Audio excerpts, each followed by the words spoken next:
আসসালামু আলাইকুম। সবাই কেমন আছেন? আশা করছি ভালো আছেন। আমি বর্তমান প্রেক্ষাপট নিয়ে কিছু কথা বলতে চাই। ভিডিওটা একটু বড় হতে পারে। যদি সময় থাকে তাহলে একটু ধৈর্য সহকারে শুনে যাবেন। ফেসবুক একটা সামাজিক মাধ্যম। আমরা যদি ঠিক পথে না থাকি, ভবিষ্যৎ অন্ধকার হবেই।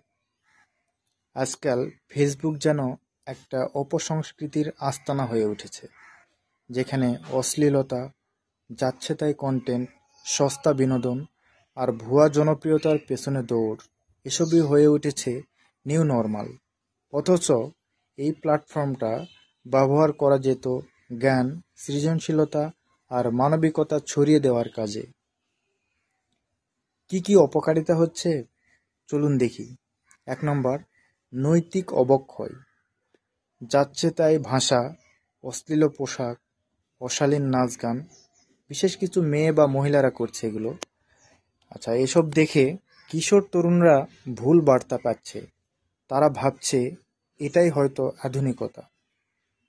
২ নম্বর, সময় নষ্ট ও আসক্তি।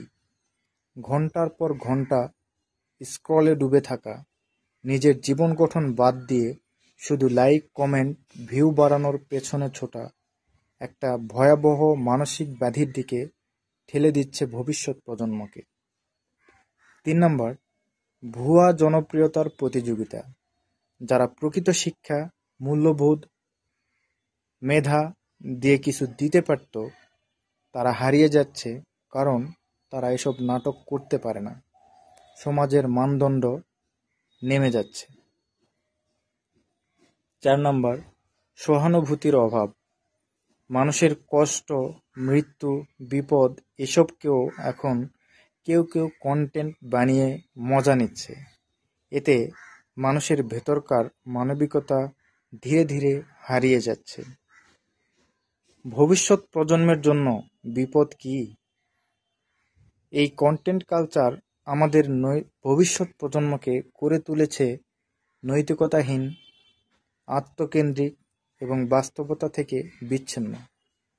তারা ভুল পথকে সফলতা ভাবছে। তারা মননে ও মানসিকতায় দুর্বল হয়ে পড়ছে।